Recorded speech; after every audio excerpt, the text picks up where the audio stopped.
Code હું તને બેટા કોડ ને બધું છે ને આજે સાંજે બધું તને આપી દઉં. હા चलो बेटा आइए बता एवरीवन. ओके चलो सो आज नो टॉपिक बेटा the today's topic is the human genome project. क्या बेटा आज का topic human genome project. It is a talkative topic. Okay इसमें आपको ह्यूमन जीनोम प्रोजेक्ट के जो फीचर्स है बेटा वो आपको अच्छी तरह से पढ़ना है. वो ये टॉपिक के बाद में करवाऊंगा. ओके तो आज का टॉपिक है ह्यूमन जीनोम प्रोजेक्ट. सारे बच्चे ऑनलाइन हो गए बेटा. चलिए फटाफट सब लोग ऑनलाइन हैं तो प्लीज बेटा थंब कर दीजिए. ओके सब लोग आ गए बेटा फटाफट आ जाओ. है बेटा किसी को अभी कोई ऑनलाइन नहीं है ऐसा है?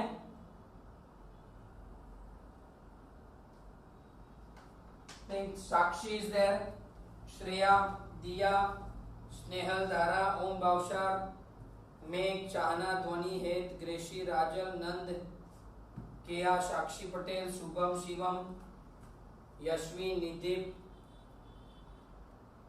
चलिए बेटा कोई है और जो ऑनलाइन नहीं है अभी?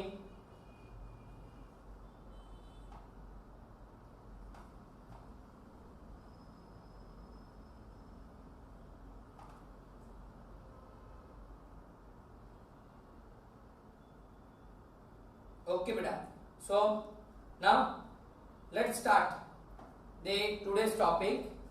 Okay मेरे ख्याल से अभी प्रियंका नहीं है. प्रियंका आ गई. ओके चलिए बेटा तो आज का टॉपिक हम स्टार्ट कर लेते हैं.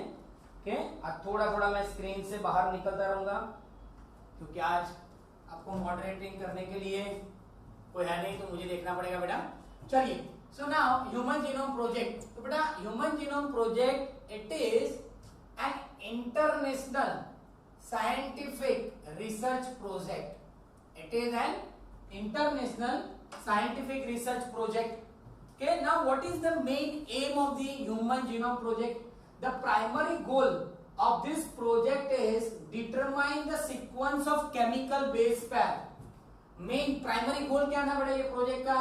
तो the primary goal of this project is determine the sequence of chemical base pair in DNA, because we all know that in DNA में क्या होता है बेटा? Adenine, guanine, cytosine, thymine, adenine, guanine ऐसा था. So the main primary goal of this project is to determine the sequence of chemical base pair. ये जो chemical base pair है उसका sequence determine करना, that is the main goal of this project. Now the second main point is identify the total number of the gene. Means human genome project it is an international scientific research project. Second point, what is the primary goal of this project? तो ये जो project था बेटा उसका main aim क्या था? Main aim to determine the chemical base pair on the DNA पे adenine, guanine, thymine ये कौन सी सीक्वेंस में अरेंज है वो फाइंड आउट करना. And total number of the gene actually estimated the total number of the gene are 20,000 to 25,000. ऐसा उन्होंने सोचा था कि 20,000 से 25,000 जीन ह्यूमन जीनोम में होंगे. वो आइडेंटिफाई करना, that is the main primary goal of this project. Now one more interesting thing is the human genome has 3.3 into 10⁹ base pair. हमारी बॉडी में बेटा हमारे एक सेल में कितने हैं? 3.3 into 10⁹ बेस पेयर है. Now the cost for sequence in for one sequence, अगर मुझे एक nitrogen base pair find out करना है तो उसका कॉस्ट क्या होगा बेटा? $3 पर base pair. Cost for sequencing is $3 पर बेस पेयर. मतलब एक नाइट्रोजन बेस पेयर का अगर मुझे सीक्वेंस फाइंड आउट करना है तो उसका कॉस्ट हो जाएगा $3. Okay so total estimated cost is, इसके आगे मैं 3 से कैलकुलेट मल्टीप्लाई कर दूं तो अप्रोक्सीमेटली कितना हो जाएगा? $9 बिलियन. कितना हो जाएगा बेटा? $9 billion. It is N approx cost for the human genome project and it is too much. So it is international scientific research project. Primary goal क्या है बेटा? To identify or determine the sequence, chemical base pair sequence on the DNA and total number of the gene. Now in human genome the total number of the base pair are 3.3 into 10 raised to 9 base pair. अब उसको मुझे identify करने के लिए जो cost होगा वो बेटा एक सीक्वेंस को आइडेंटिफाई करने के लिए $3 होंगे, तो सारे जो बेस पेयर है उसको आइडेंटिफाई करने के लिए कितना हो जाएगा? $9 बिलियन बेटा। क्लियर यहां तक? अब if it is the store, अगर मैं इसको बुक में स्टोर करूं कि इसका मैं बुक बनाऊं तो कितना होगा बेटा? If it is store in a book, so it is prepare how many 3300 books. कितने बुक बनेंगे बेटा? 3300 books. Each book has how many pages? 1000 pages.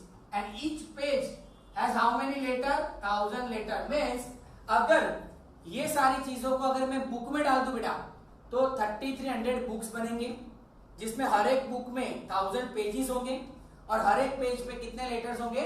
1000 letter होंगे बेटा। सो दिस इनॉर्मस डेटा, ये आप देखो कितना सारा डेटा होगा कि 3300 बुक 1000 पेजेस वाले, तो इतने सारे डेटा को के कहीं ना कहीं तो रखना पड़ेगा। तो it require the high speed, इसके लिए क्या चाहिए बेटा? High speed computer device for the storage of this data, retrieval of this data चाहिए। Now also closely associated with rapid development of new area in biology called bioinformatics. Means धीरे धीरे उन्होंने एक ब्रांच डेवलप कर दिया जिसमें सारी information थी, और वो ब्रांच को क्या बोला बेटा? Bio informatics. तो यहां तक बेटा मैं एक बार आपको फिर से बोल देता हूं कि ह्यूमन जीनोम प्रोजेक्ट बेटा क्या है? It is an international scientific research project. Main primary goal क्या है बेटा ये प्रोजेक्ट का? तो main primary goal of this project to determine the chemical base pair sequence which make up the DNA, means जिससे DNA बनता है उसका जो केमिकल सीक्वेंस होगा वो फाइंड आउट करना, that is the main goal of this project. Identify the total number of the gene, कितने gene है? एक्चुअली एस्टिमेटेड उन्होंने बोला था कि अराउंड 20,000 to 25,000 जीन होने चाहिए। ओके, फिर अगर हम बात करें ह्यूमन जीनोम की, तो ह्यूमन जीनोम में 3.3 to 10⁹ बेस पेयर होते हैं, जो हमने पैकेजिंग ऑफ डीएनए में बेटा पढ़ा था। अब यहां पर 3.3 into 10⁹ बेस पेयर है। एक बेस पेयर को आइडेंटिफाई करने का कॉस्ट क्या है बेटा? $3। तो टोटल ह्यूमन जीनोम को आइडेंटिफाई करने का कॉस्ट क्या हो जाएगा? $9 बिलियन। अब उसकी मैं बुक बनाऊं तो कितने बुक बनेंगे? 3300 बुक्स। एक बुक में कितने पेज होंगे बेटा? 1000 पेजेस, और हर एक पेज में कितने लेटर होंगे बेटा? 1000 लेटर। तो इतने सारे डेटा को स्टोर करने के लिए मुझे क्या चाहिए? हाई स्पीड कंप्यूटर डिवाइस चाहिए, ये डेटा को स्टोर करने के लिए, रिट्राइव करने के लिए और एनालाइज करने के लिए। It help also to rapid development of the new area, और इसकी वजह से एक नया फील्ड डेवलप हो गया जिसको हमने क्या नाम दिया? Bio informatics. बायोलॉजी में एक फील्ड डेवलप हुआ जिसकी वजह से सारी इंफॉर्मेशन हमें एक ही क्लिक करने से कंप्यूटर हमको सारी इंफॉर्मेशन दे देता है, that is known as the bioinformatics. Clear बेटा? Now goal of the human genome project, क्या गोल है बेटा ह्यूमन जीनोम प्रोजेक्ट का? जैसे हमने दो देखा, identify the chemical sequence and identify the total number of gene. So यहां पर मेन गोल क्या है बेटा? आइडेंटिफाई द ऑल जीन्स, कितने जीन्स हैं हमारी बॉडी में वो आइडेंटिफाई करना। Second, determine the sequence of base pair, DNA में जो बेस पेयर का सीक्वेंस क्या है वो। Third, determine the functions of each and every genes, कि अगर 20,000 जीन है तो उसके फंक्शन क्या है, दैट वो डिटरमाइन करना, वो आइडेंटिफाई करना, that is also the goal of human genome project. And determine the function of the all gene, identify the gene responsible for the disease, जो भी जेनेटिक डिजीज होते हैं उसके लिए कौन सा जीन रिस्पॉन्सिबल है वो आइडेंटिफाई करना। जो भी डेटा मिलता है उसको स्टोर करना बेटा। Improve the tool for analysis, जितनी भी बार अगर कोई नया डिजीज आता है या फिर हमको कोई एनालिसिस करना है तो उसके लिए टूल्स जो यूज करते हैं, जो भी चीज हम यूज करते हैं उसको बार बार इंप्रूव करना। And address the ethical, legal and social issues, for example parental issues, DNA testing करते हैं रेप केसेस में, मर्डर केसेस में। तो ये जो सारे एथिकल्स इश्यू है, लीगल इश्यूज है एंड द सोशल इश्यू को सॉल्व करने के लिए भी ह्यूमन जीनोम प्रोजेक्ट नेसेसरी है। तो मेन गोल क्या है बेटा? Identify all the gene, identify the functions of all the gene, identify the nitrogen base pair sequence in the DNA, identify the gene which is responsible for the disease, then store the database, improve the tools for analysis, and last address the ethical, legal and the social issues. Now human genome project जो बेटा चला था वो 1990 में start किया। कब start किया था? 1990 में स्टार्ट किया। और किसने स्टार्ट किया बेटा? तो the human genome project was coordinated by US Department of Energy, US department of energy and national institute of health, ये दोनों ने मिलकर स्टार्ट किया। और उसके साथ साथ वेलकम ट्रस्ट ऑफ यूके, इसने welcome trust of UK is become a major partner of this project. Also बहुत सारे ऐसे कंट्रीज है जिन्होंने पार्टिसिपेट किया था, like Japan, France, Germany and China ने भी पार्टिसिपेट किया था बेटा, चाइना ने भी पार्टिसिपेट किया था। So human genome project was started in 1990 and it was completed in 2003. So it is 13 years project. That's why it is called the mega project. इसको क्या बोलते हैं बेटा? मेगा प्रोजेक्ट बोलते हैं। क्यों? क्योंकि ये 13 years तक चला था, इतना कॉस्ट हुआ था और इतने बुक्स बने थे, इसलिए उसको मेगा प्रोजेक्ट बोलते हैं बेटा। क्लियर? यहाँ तक पता चल गया है बेटा? तो प्लीज थंब कर दीजिए। इफ यू ऑल अंडरस्टैंडिंग, यहाँ तक बेटा पता चल गया तो प्लीज थंब कर दीजिए। चलिए फटाफट।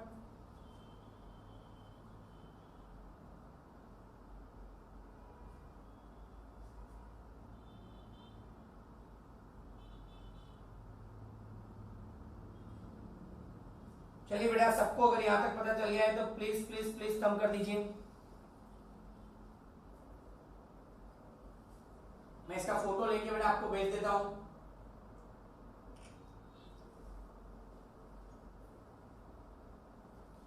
Okay everyone,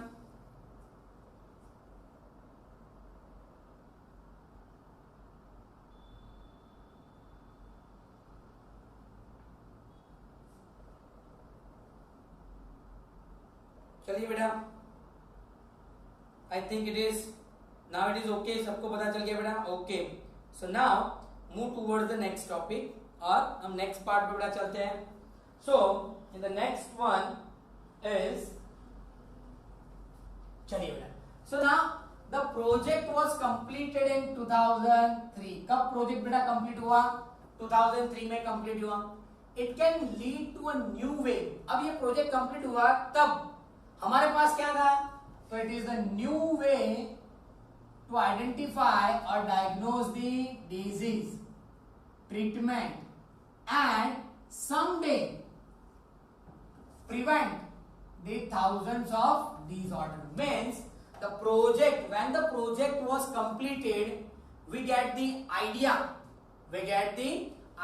for diagnose the new way for the diagnosis of the disease, treatment of the disease, और हमने प्रेडिक्ट भी कर लिया कि हम थाउजेंड्स ऑफ डिजीज को ट्रीट करने के नए नए आइडिया और उसको प्रिवेंट करने के नए नए अप्रोच भी हम ढूंढ सकते हैं if we know the human genome project. अगर हमको पता है कि ह्यूमन जीनोम, ह्यूमन का ये सीक्वेंस है जीनोम का, तो हम ये सारी चीजें कर सकते हैं। ओके बेटा? Now it also perform on such as, means it is not only the human, means ये जो प्रोजेक्ट था उन्होंने सिर्फ ह्यूमन पे नहीं किया, नॉन ह्यूमन जीनोम का भी उन्होंने स्टडी किया। किसका बेटा? Non human genome, non human genome का भी उन्होंने स्टडी किया। उन्होंने बैक्टीरिया पे स्टडी किया बेटा, फिर यीस्ट पे स्टडी किया, ड्रोसोफिला पे स्टडी किया। ड्रोसोफिला क्या है बेटा? फ्रूट फ्लाइज, जो हम विंटर में बाहर जाते हैं और येलो कलर का अगर ड्रेस है या फिर येलो कलर का आपका शर्ट है तो उसके ऊपर जो मस्सी बैठ जाती है, that is called the fruit fly, तो उसको ड्रोसोफिला बोलते हैं। वो ड्रोसोफिला पे किया। फिर उन्होंने किया nematodes, that is the caenorhabditis, caenorhabditis elegans, it is the free living non pathogenic nematode. Free living non pathogenic, non pathogenic means they are not responsible for causing the disease, वो कोई disease नहीं करता। वैसे nematode, nematode मतलब aschelminthes, aschelminthes जो worms थे उनके ऊपर स्टडी किया, फिर प्लांट पे भी स्टडी किया। कौन से प्लांट पे? Rice and arabidopsis. Rice and arabidopsis ये दोनों प्लांट पे भी उन्होंने स्टडी किया। Means they are not performing only on the human genome study, they perform the study on the bacterial genome also, yeast genome, Drosophila genome, Caenorhabditis elegans genome means nematode genome, and the plant like rice and the Arabidopsis के ऊपर भी उन्होंने genome study किया।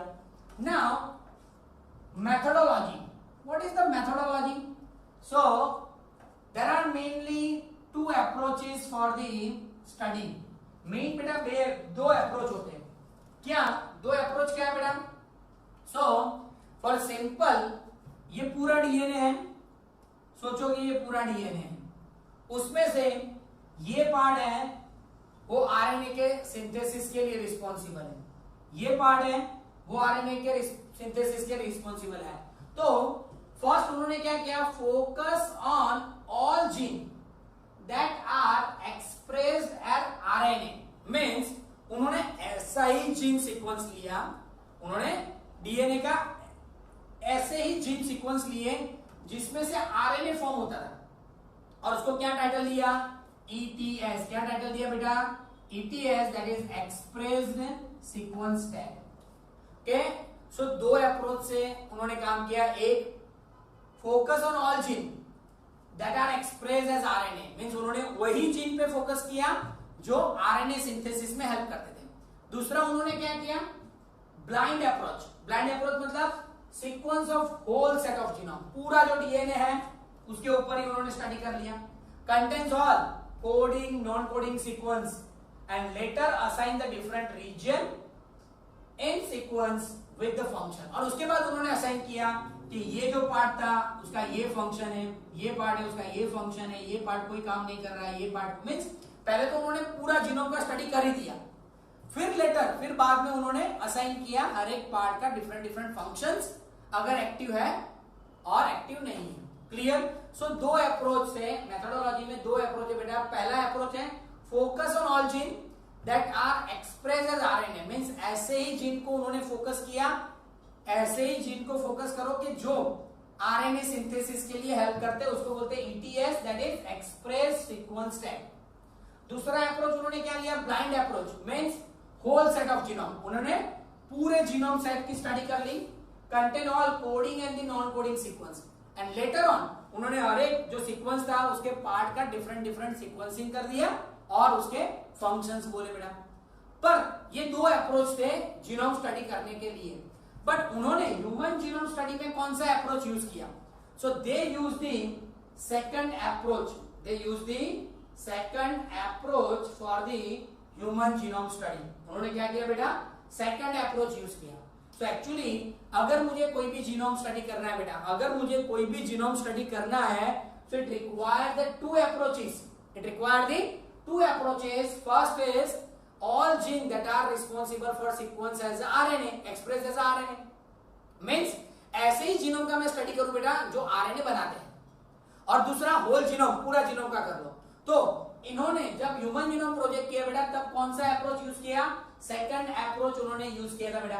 Okay, अब ये second approach में कौन कौन से स्टेप्स उन्होंने फॉलो किए, means how this human genome project was proceeded. So first isolate the DNA. पहले उन्होंने क्या किया? डीएनए आइसोलेट किया and convert into the random fragment, उसको ब्रेक डाउन कर दिए डीएनए को। क्या किया? डीएनए आइसोलेट किया बेटा और डीएनए को फ्रैगमेंट में डिवाइड कर दिया, छोटे छोटे टुकड़ों में डिवाइड कर दिया।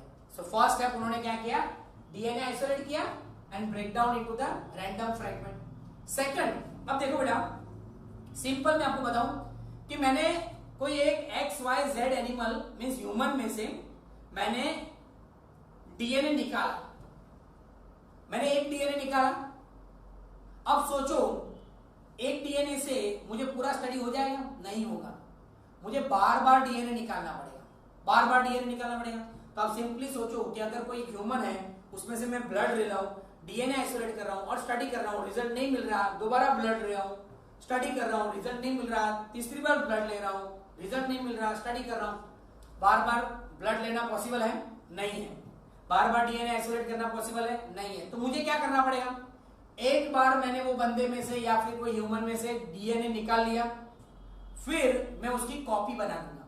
वो डीएनए की मैं क्या करूंगा, कॉपी बना लूंगा पहले, फिर बाद में धीरे धीरे स्टडी स्टार्ट करेंगे। मींस थाउजेंड्स ऑफ कॉपी बना लेंगे हम वो डीएनए की, थाउजेंड्स ऑफ कॉपी बना लेंगे। तो पहले क्या करना है, isolate the DNA and convert into the random fragment, फिर insert this DNA and clone into spatial vector into BAC and YAC। BAC मतलब बैक्टीरियल आर्टिफिशियल क्रोमोसोम, BAC का मतलब बेटा BAC that is bacterial artificial chromosome. Means वो जो मेरा जो DNA मैंने बेटा आइसोलेट किया, छोटे छोटे फ्रेगमेंट में डिवाइड किया, उसको मैं बैक्टीरिया में डाल दूंगा। अब बैक्टीरिया मल्टीप्लाई होंगे तो डीएनए भी मल्टीप्लाई होगा। वैसे उसको किस में डाल सकते हैं, यीस्ट में भी डाल सकते हैं, and it is known as YAC। So it is known as yeast artificial chromosome. So step क्या है बेटा, first isolation of DNA and convert into the random fragment. Second step क्या है बेटा, इंसर्ट इनटू द बैक्टीरिया और yeast for the clone, उसको multiply करने के लिए। अब अगर हम बैक्टीरिया और यीस्ट में मल्टीप्लाई नहीं कर रहे तो दूसरा अप्रोच है मल्टीप्लाई करने का, दैट इज PCR। PCR मतलब बेटा पॉलीमरेज, पॉलीमरेज चेन रिएक्शन। क्या है बेटा दूसरा approach, polymerase chain reaction. Means उसमें भी हम डीएनए का जो जीनोम है उसको एम्पलीफाई कर सकते हैं बेटा। क्या कर सकते हैं, एम्पलीफाई कर सकते हैं। मींस सेकंड अप्रोच, पहले तो डीएनए आइसोलेट कर लो, आइसोलेट करने के बाद डीएनए को आपको क्या करना है बेटा, मल्टीप्लाई करना है। तो आप उसको बैक्टीरिया में डालो या फिर यीस्ट में डालो, बैक्टीरिया मल्टीप्लाई होगा, यीस्ट मल्टीप्लाई होगा, वैसे ही आपका जीनोम भी मल्टीप्लाई होगा। अगर आप बैक्टीरिया और यीस्ट में नहीं डालना चाहते बेटा तो आपको क्या करना है, उसको पीसीआर करना है। पीसीआर मतलब polymerase chain reaction. It is an instrument, ये एक इंस्ट्रूमेंट है बेटा जिसके अंदर आप डीएनए को मल्टीप्लाई कर सकते हो, जीनोम को मल्टीप्लाई कर सकते हो, एम्पलीफाई कर सकते हो, वो कर लो। फिर क्या करना है, this fragment were sequence as an annotated DNA sequencer based on the principle of Frederick Sanger. अब बेटा फ्रेडरिक सेंगर ने एक मेथड दिया था कि हम कैसे सीक्वेंस को एनालाइज कर सकते हैं। सिंपली बेटा मैं आपको बताऊं कि टोटल बेस पेयर कितने हैं, 3.3 इंटू 10⁹ बेस पेयर बेटा आपने देखा। अब मैं बोलता हूं कि मेरे पास 3 बेस पेयर हैं, A B C। चलो ये छोड़ो, मैं बोलता हूं मेरे पास S T O P stop, यानी 4 बेस पेयर है। तो मैं ऐसे भी अरेंज कर सकता हूं, उसको मैं ऐसे भी अरेंज कर सकता हूं TOPS स्टॉप्स, उसको मैं ऐसे भी अरेंज कर सकता हूं POTS पोर्ट्स, उसको मैं ऐसे भी अरेंज कर सकता हूं कि हर एक अलग अलग तरीके से अरेंज कर सकता हूं।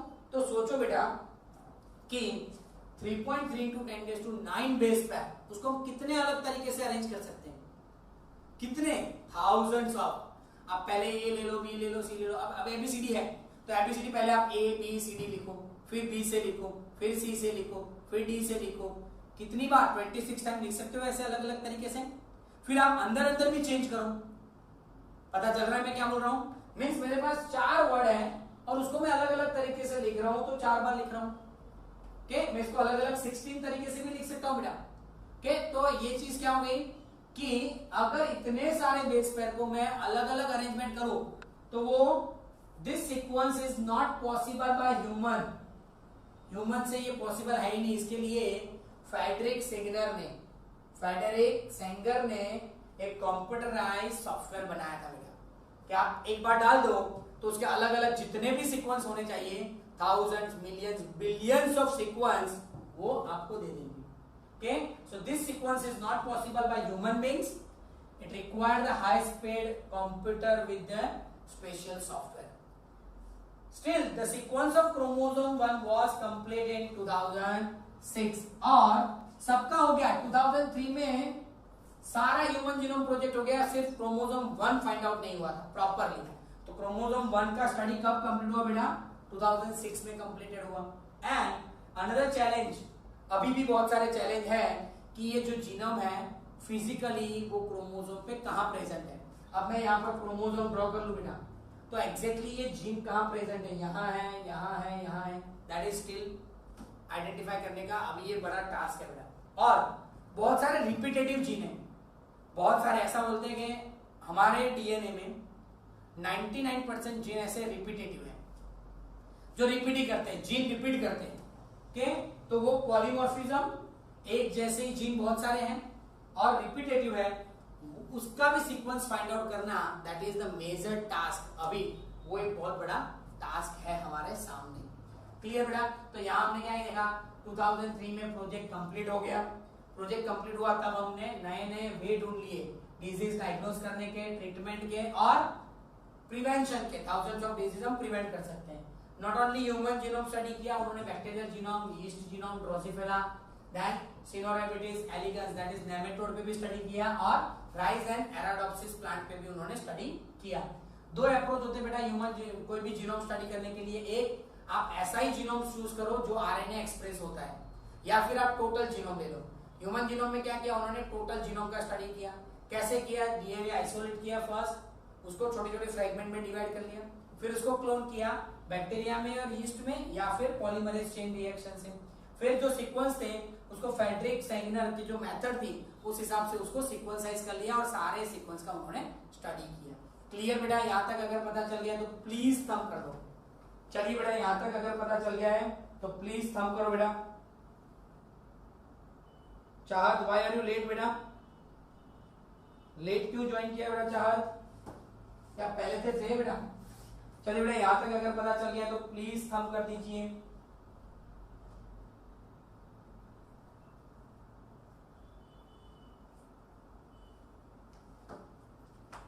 If you all understanding well बेटा, तो प्लीज, आपको यहाँ तक अगर बेटा पता चल गया है तो प्लीज थंब करो।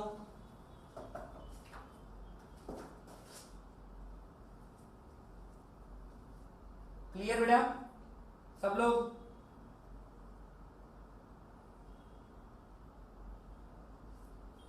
Now I think it is clear. So now अब नेक्स्ट पॉइंट पे हम जाते हैं बेटा, और नेक्स्ट पॉइंट क्या है बेटा वो हम डिस्कस कर लेते हैं। ओके, चलिए। Now the next is the salient features of the human genome project. क्या बेटा? salient features of the human genome project.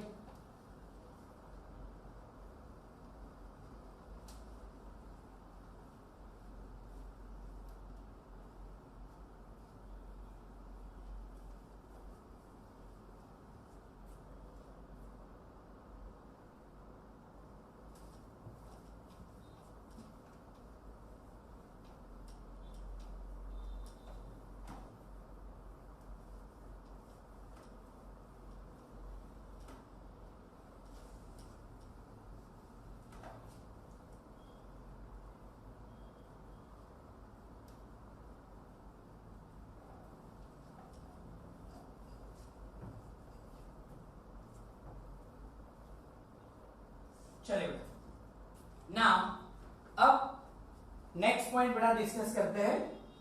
तो next time that is human genome project. Actually in human genome project पे बेटा salient features की हम बात करें बेटा, तो दे वर आइडेंटिफाइड कि total human genome contain 3164.7 million nucleotide base pair. So salient features of the human genome project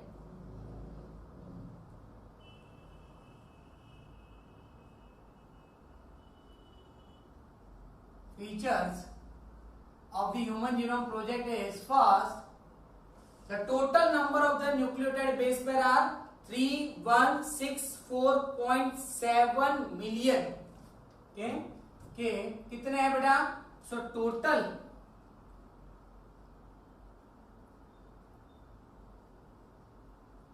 nucleotide base pair are 3164.7 million 3164.7 million nucleotide base pair present in the human genome project.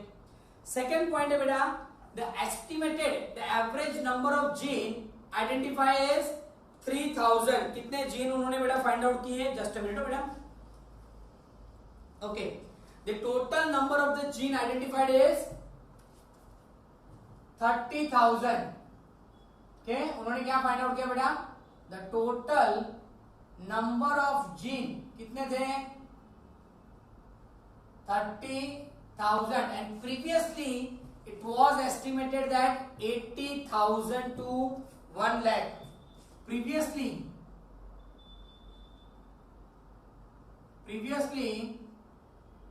it was estimated 80,000. Means human genome project में बेटा कितने nucleotide base pair है? 3164.7 million. Total number of genome कितने find out हुए? Total number of gene 30,000 gene find out हुए.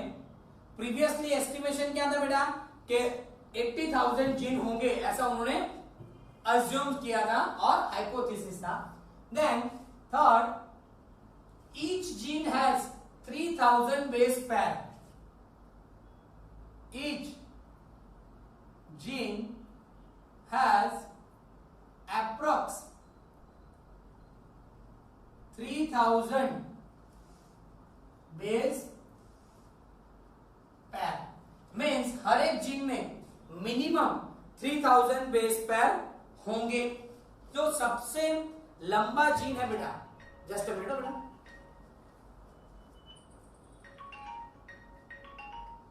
Hello hello बोल.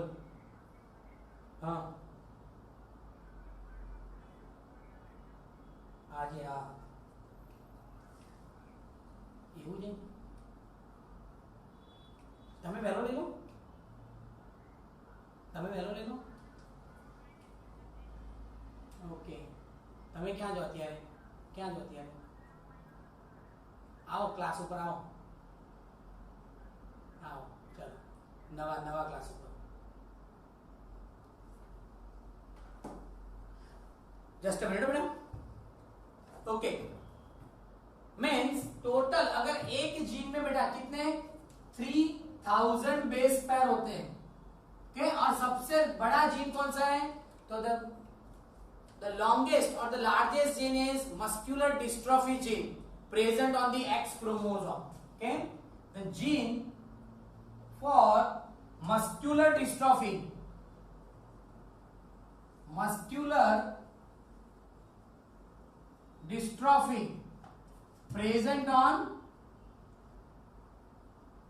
present on X chromosome.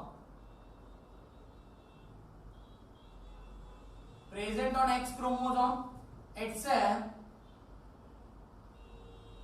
largest gene possess. और उसमें बेटा कितने नाइट्रोजन बेस पेयर होते हैं? तो it possess 2.4 million nitrogen base pair. 2.4 million nitrogen base pair. And the gene for beta globulin and insulin has the 10 kilo base pair. The gene for beta globulin and insulin possess the 10 kilo base pair. Mean simply बेटा यहां पर आपको क्या ध्यान रखना है? Total number of nucleotide हमारे genome में कितने हैं? 3164.7 millions. Total number of gene कितने हैं? 30,000. एस्टिमेटेड कितने हैं? 80,000. ईच जीन हैज अप्रॉक्स, हर एक जीन में बेटा कितने? मिनिमम 3000 बेस पेयर तो है ही. Gene for muscular dystrophy. Muscular dystrophy actually muscles होते हैं बेटा वास्टिंग हो जाते हैं और मसल्स धीरे धीरे काम करना बंद हो जाते हैं.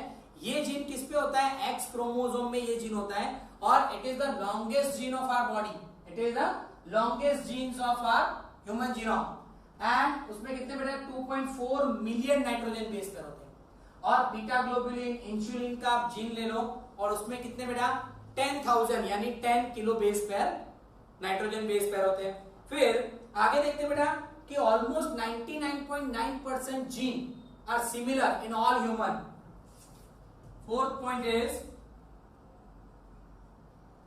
Almost 99.9% gene are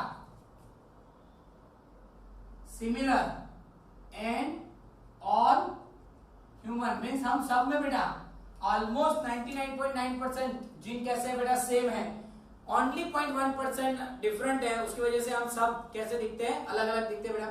and only 2% gene is responsible for protein synthesis. Fifth is only 2% gene is responsible for protein synthesis। मतलब बेटा आप सोचो कि जितने भी जीन है हमारी बॉडी में से उसमें से सिर्फ और सिर्फ 2% जीन है प्रोटीन सिंथेसिस के लिए रिस्पॉन्सिबल है। मतलब आप सिंपली सोच लो बेटा कि हम जो पढ़ते हैं ना जीन का काम क्या है? एमआरएनए बनाना। एमआरएनए क्या करता है? प्रोटीन बनाता है, वही हमने पढ़ा। और सिर्फ 2% जीन ही प्रोटीन सिंथेसिस के लिए काम करते हैं। ओके, बाकी सब अभी क्या काम कर रहे हैं पता नहीं। And more than 50% genome function is still unknown. 6 more than 50% gene function is unknown, means 50% से ज्यादा जीन का फंक्शन अभी तक हमको पता नहीं है। Okay, one more thing, the most of the gene are makeup of the repetitive unit। most of gene possess the repetitive sequence and it is known as VNTR, variable number tandem repeat. क्या बोलते हैं बेटा इसको? Variable number tandem repeat, variable number tandem repeat and it is used for the DNA fingerprinting। इसका use क्या होता है बेटा? Used in DNA finger print में बेटा यूज होता है। देन 8 पॉइंट, दी सबसे ज्यादा जीन कौन से क्रोमोसोम में होते हैं बेटा? Chromosome number 1 has 2968 gene. Chromosome number 1 has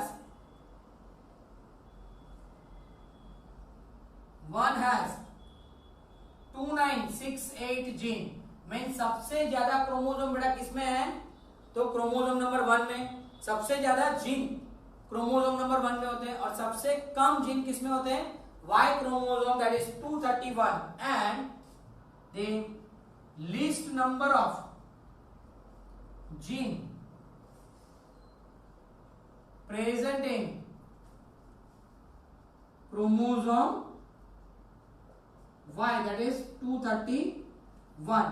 यानी क्रोमोसोम नंबर 1 है बेटा, उसमें सबसे ज्यादा जीन होते हैं, दैट इज द 2968। एंड जो सबसे कम जीन होते हैं बेटा, that is chromosome number 23, that is Y chromosome. Y chromosome में सबसे कम जीन है, that is 231। And one more thing बेटा कि total 1.4 million sequence has a single nucleotide, single nucleotide polymorphism known as SNIPs। देखो बेटा ये पॉइंट याद रखना, 1.4 total 1.4 million sequence shows single nucleotide polymorphism. मतलब बेटा सिंपली ये एक सीक्वेंस है, दूसरा, तीसरा, चौथा, सारे sequence A G T C C T T C C T ऐसा है। इसमें और इसमें एक ही चेंज होगा, यहाँ टी है तो यहाँ ए हो जाएगा, इसमें एक ही चेंज होगा, यहाँ जी हो जाएगा, इसमें एक ही चेंज होगा, यहाँ जी हो जाएगा। मतलब सुनो बेटा कि 1.4 मिलियन सीक्वेंस ऐसे है जिसमें सिर्फ और सिर्फ एक ही नाइट्रोजन बेस पेयर में चेंजेस है। कितने? 1.4 मिलियन सीक्वेंस ऐसे है जिसमें सिर्फ और सिर्फ एक एक चेंजेस ही है कि इसमें और इसमें ए ही है, इसमें और इसमें सिर्फ जी का चेंजेस है। ऐसे कितने सीक्वेंस है? 1.4, जिसको क्या बोलते हैं बेटा? Single nucleotide polymorphism. क्या बोलते हैं? Single nucleotide polymorphism. क्लियर बेटा? So these are the salient features of the human genome project. First, हमारे टोटल जो ह्यूमन है उसमें कितने नाइट्रोजन बेस पेयर होते हैं? 3164.7 million. Total number of gene कितने बेटा? 30,000। अप्रोक्सीमेटली कितने हैं कैलकुलेट किए तो उन्होंने 80,000। Each gene approx 3,000 base pair. पर सबसे ज्यादा जीन कौन से, सबसे ज्यादा नाइट्रोजन बेस पेयर कौन से जीन में है? मस्कुलर डिस्ट्रोफी के जीन में। It possesses 2.4 million nitrogen base pair. Beta globulin और इंसुलिन में कितने होते बेटा? 10 किलो बेस पेयर। 99% जीन हम सब में कैसे बेटा? सेम है। Then only 2% gene is responsible for protein synthesis. More than 50% gene function still unknown, means ऐसे 50% से ज्यादा ऐसे जीन है जिसका फंक्शन अभी तक हमको नहीं पता है बेटा। और ज्यादातर आप देखो तो रिपीटेटिव सीक्वेंस है, सेम सीक्वेंस है, AGTC AGTC AGTC AGTC, ऐसा रिपीटेटिव सीक्वेंस है जिसको हम क्या बोलते हैं बेटा? वेरिएबल नंबर टेंडम रिपीट बोलते हैं। और वो किस में हेल्प करते हैं? डीएनए फिंगरप्रिंटिंग में हेल्प करते हैं बेटा। फिर क्रोमोसोम नंबर 1 में सबसे ज्यादा जीन है, that is 2968 gene. Chromosome Y में सबसे कम जीन है, दैट इज 231। और ऐसे टोटल 1.4 लोकेशन ऐसे हैं जिसमें एक एक न्यूक्लियोटाइड में चेंजेस हैं। यहां तक बेटा पता चल गया तो प्लीज थंब कर दो, चलो फटाफट। जिन लोगों को पता चल गया बेटा प्लीज थंब करो। चलिए बेटा स्पीड में, यहां तक अगर सबको पता चल गया है तो फटाफट थंब करो। मैं इसका फोटो ले लेता हूं।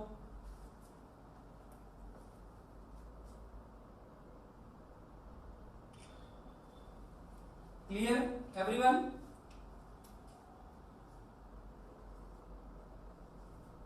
होमवर्क बेटा मैं असाइन कर लेता हूं गूगल क्लासरूम में, आप अपना होमवर्क वहां डाल देना। और अभी मैं नाम बोल रहा हूं, उनके होमवर्क नहीं आ रहे। प्रियंका, आपका होमवर्क रेगुलर नहीं आ रहा बेटा। कल मैंने आपकी मम्मी से भी बात किया था, ओके? अगर होमवर्क नहीं करना है तो मुझे लिख के भेज दो, तो मैं कभी आपको नहीं बोलूंगा। ओके? प्रियंका का होमवर्क नहीं आ रहा। साक्षी प्रजापति, आपको पढ़ना नहीं है तो बेटा छोड़ दो। साक्षी, आप कभी भी होमवर्क सबमिट नहीं कर रहे हो। अगर आपको प्रॉब्लम आ रहा है तो मुझे बोलो, ओके? पर आपका होमवर्क मुझे कल से चाहिए। देव आपका भी 3 टाइम से होमवर्क मुझे नहीं मिल रहा बेटा, ओके? आपकी मम्मी को भी मैं आज फोन करने वाला हूँ। श्रेया, आपका भी सेम इश्यू है बेटा। Shreya Patel, not Shreya Gupta, okay? आपका भी होमवर्क नहीं आ रहा। और राठौड़, हेमंत राठौड़, आपका भी होमवर्क बेटा रेगुलर नहीं आ रहा। इतने स्टूडेंट का होमवर्क, ये 6-7 स्टूडेंट है जिसका होमवर्क मुझे रेगुलर नहीं मिल रहा, ओके? तो इन लोगों को आज मैं पेरेंट्स को मैं फोन करने वाला हूँ, ओके? इसलिए आपका जो भी होमवर्क बाकी है 3 दिन का, वो सारा होमवर्क मुझे आज सबमिट कर देना है बेटा। Is there any doubt? आप किसी को कोई डाउट है बेटा? नहीं है ना? तो यहाँ पर मैं ये स्ट्रीम बेटा फिनिश कर रहा हूँ आज का, okay? Thank you, have a good day, stay home and stay safe. Done बेटा? सब होमवर्क मुझे सबमिट कर देना बेटा, याद रख के। और वन मोर थिंग, कल आपका एग्जाम है बेटा ये चैप्टर का। कल आपका ये चैप्टर का थियरी का एग्जाम भी है बेटा, ओके? कल ये चैप्टर का आपका थियरी का एग्जाम भी है और परसों नीट का एग्जाम भी है इसी चैप्टर का बेटा, ओके, तो ये दो चीजें भी आपको याद रखनी है। कल और परसों आपका एग्जाम है,